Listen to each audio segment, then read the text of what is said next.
Bonjour et bienvenue pour une nouvelle Mishnah. Donc toujours dans le chapitre 3, on a choisi la Mishnah 13 qui nous parle de Rabbi Akiva. Alors Rabbi Akiva, je rappelle, puisqu'on en a parlé hier soir, on en reparlera encore. Rabbi Akiva qui non seulement a perdu les 24 000 élèves pendant cette période, mais Akiva qui est mort sous les tortures des Romains. Et c'est lui qui avait soutenu la révolte contre les Romains, donc il a œuvré pour la restitution en quelque sorte d'un État juif. Et en ce jour anniversaire du jour de l'indépendance, je pense que c'est vraiment d'actualité que de pouvoir rappeler la mémoire d'un homme qui a tant donné et qui a tant ardemment désiré de revoir le peuple juif à nouveau installé sur la terre d'Israël.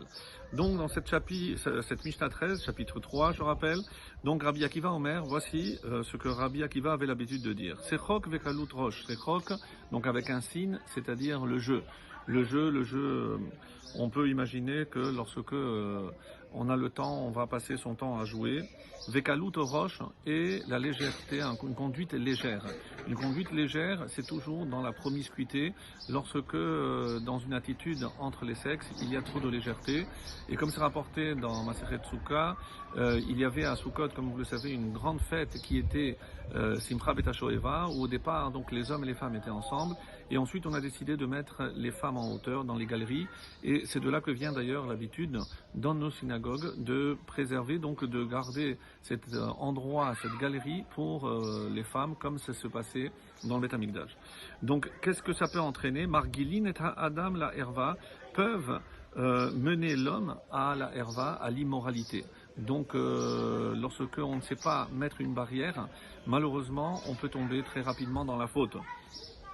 Ensuite, Masoret, Seyag, la Torah, la Masoret, donc généralement c'est une tradition, c'est la Masoret, la tradition, mais c'est dans la transmission. Comme vous le savez, il y a dans le texte de la Torah certaines façons d'écrire et autres, donc on appelle la Masoret. Donc c'est une fidélité donc à la transmission. Ça c'est la Masoret est un mur, Seyag la Torah, pour préserver la pureté de la Torah. Donc on ne peut pas changer quoi que ce soit, de la même façon que je ne peux pas, d'après certains, changer quoi que ce soit, une seule lettre dans la Torah, je ne peux pas non plus changer une seule loi orale. Dont Rabbi Akiva, un des grands maîtres, c'est le précurseur de la Mishnah, puisqu'il avait déjà commencé à rassembler toute la tradition orale. Ensuite, Maaserot, c'est Yag la Osher. Maaserot, c'est les dîmes. Comme vous le savez, chaque fois, pour les revenus qu'on a à chaque mois, on est censé, d'après la Torah, aser et aser, prélever des dîmes. Et à quoi ça va servir? C'est une barrière.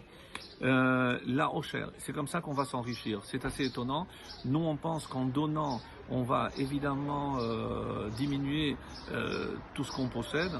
La Torah ici, la Torah orale, nous garantit, comme dans le verset Aser, t'es Aser, donc si tu donnes la dîme, tu peux t'enrichir. C'est ce que dit ici Rabbi Akiva. Tu dois savoir quelle est la bonne utilisation que tu fais de tes revenus. Ensuite, c'est Nedarim, c'est Yag la Périchout. Quelle est la muraille, quelle est la barrière pour l'abstinence? Nedarim, les vœux. C'est-à-dire, je suis conscient que j'ai une faiblesse. C'est en quelque sorte ce qu'on va dire à la fin, par rapport à la sagesse, puisque on terminera avec la sagesse, et c'est-à-dire, c'est une lutte constante contre l'instinct du péché. Parce que je sais que si j'abuse même de ce qui est permis, eh ben, je peux en venir aussi à la faute. On a vu dans la paracha, Kadesh l'art, donc comment je peux atteindre la Kedusha, Bemutar l'art, mais surtout par ce qui t'est permis. Évidemment, on va pas me répéter de ne pas commettre des fautes et des interdictions, mais même dans ce qui est permis, il y a une certaine retenue, et c'est ce à quoi fait allusion ici Rabbi Akiva. C'est Yag la Chorma. Et quelle est la barrière pour la sagesse? Shetika, le silence. Alors attention, ici on aurait pu dire, comme dans tous les premiers cas, que comment je peux acquérir la richesse, comment je peux atteindre, c'est en mettant cette barrière. Alors on aurait pu imaginer que si je me tais par le silence, je peux atteindre la chorma. Non. Et pour que l'on ne dise pas justement ce que j'aurais pu dire, alors regardez, alors que on a toute la Mishnah, qu'est-ce qu'on a mis toujours? Masoret, Seyag, le sujet et la barrière. Quelle est la barrière? Je la mets avant. Mais ici, pour la chorma, Seyag la chorma. Je précède la barrière pour la sagesse. Pourquoi, mes amis? Parce que il faut savoir que cette barrière, c'est pour préserver, pour conserver la sagesse. Mais qu'est-ce qu'il faut pour atteindre cette sagesse? Eh bien, tout ce qui précède, la pureté morale, la fidélité à la tradition, un bon usage de ses revenus, l'abstinence des jouissances même permises, et cette lutte constante contre l'instinct du péché.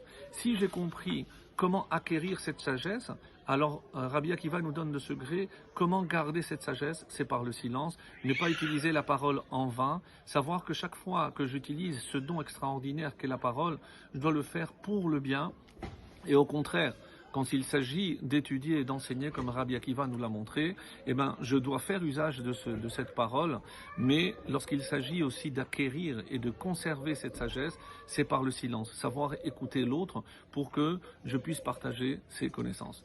Ce que je vous souhaite, en vous souhaitant encore une fois d'une excellente journée.